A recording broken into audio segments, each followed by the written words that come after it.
Okay.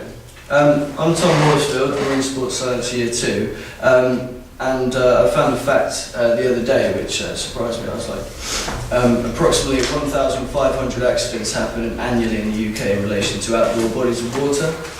So I thought I should do an investigation into looking towards water safety and cold water immersion and the effect of cognitive practicality and dexterity as well. In sort of a simulated emergency or overboard situation. So as you've been looking at these, what I'm trying to get at is looking at recommendations and trying to provide awareness of sort of the effects of cold water immersion as if going overboard and sort of trying to stay safe in the water.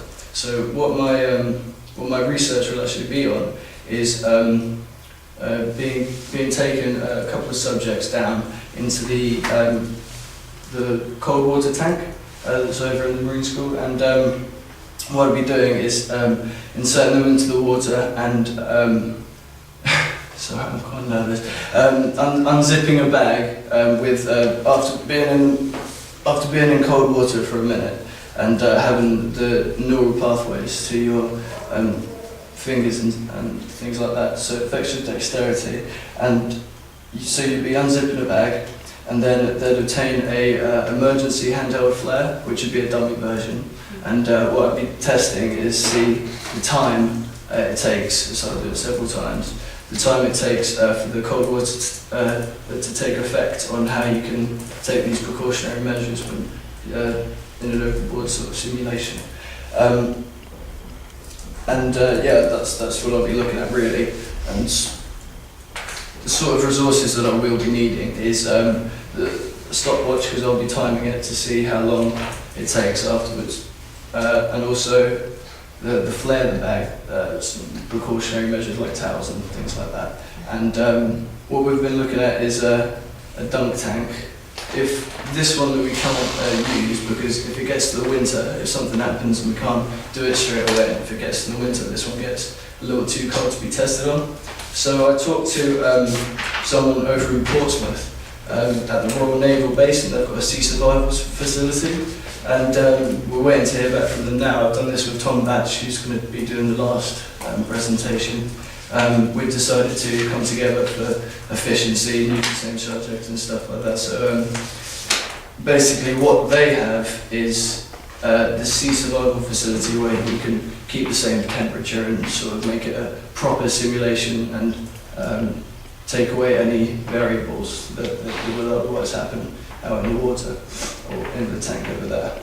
And they also will be able to provide me with evidence for methodology and all these other papers and things like that. So I have here a couple of other portfolios that other people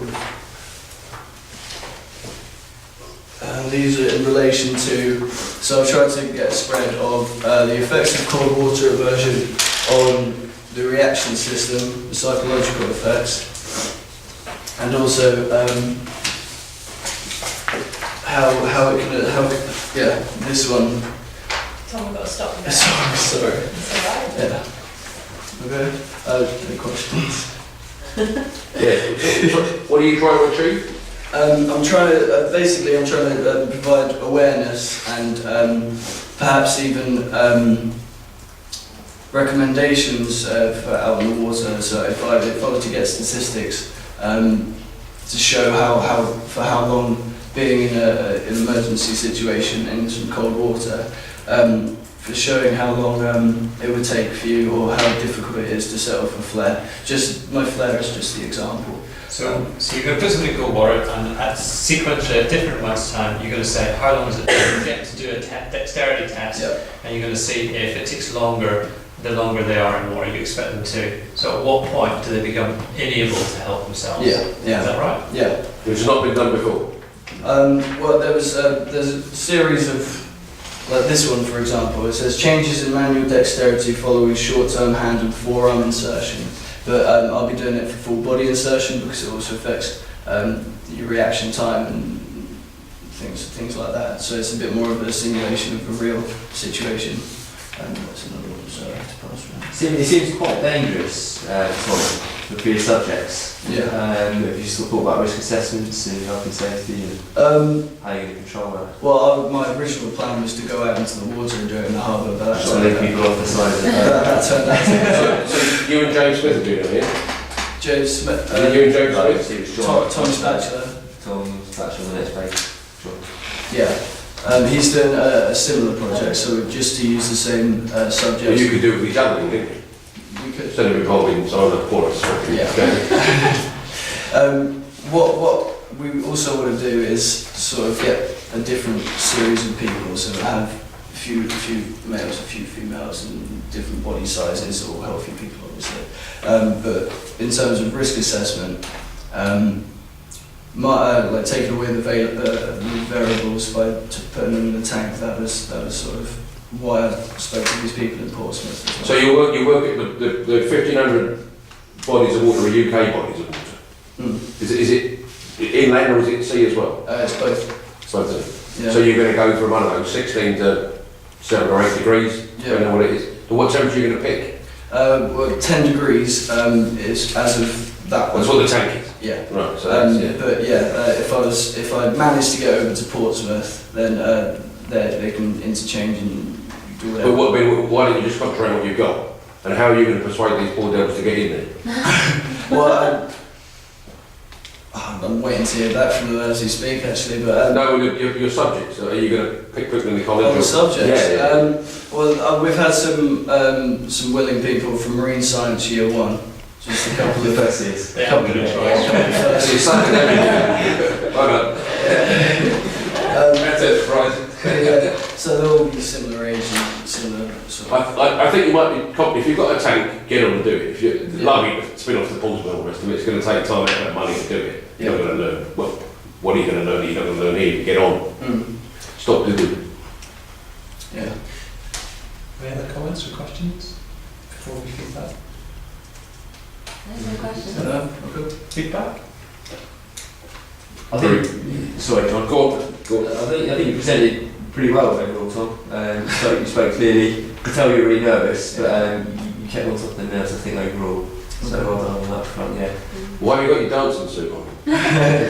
Just going for the John Travolta. Well, that's what you succeeded. Well, I was looking at some pictures from my prom a while back, and Same jacket. no, this girl that I was standing with, she said she told me I look really nice in this suit, obviously, and I've never worn anything like this, really. So Get used to it. yeah, So, well done. I know you're really nervous. I think what you're doing is potentially a really good project, because what you can do is say that at this temperature of water, you can produce a chart which can be used by anybody. This temperature of water, people will take this long to help themselves. At this temperature of water, they are no longer able to help themselves. So if you go to sea and the sea temperature is this, you must wear survival suit or some sort of dry suit or protective clothing, which could relate quite well to the pilot boats because they work all year round. Yeah. It's potentially a really good project. In terms of the methodology you need to take to find temperature all the way through, if your subject becomes, we need to agree what it's going to be. They're going to become slightly mildly hypothermic. We need to decide temperature at which point you extract them from the water. I've been looking at sort of some recommendations from other things, and it says that you're okay generally as long as it's under 15 minutes in less than 10 degrees, and if we're at 10 degrees then it should be. I think you should check it yourself first. You want to go into 10 degrees water. Are they just gone in cosy, not in a wetsuit? No thermal aids. Just a cosy. So we'll have a look at the methodology before you start. Yeah. Well done, Tom. Okay. Thank you. Alright. You're very Cheers. Thank you.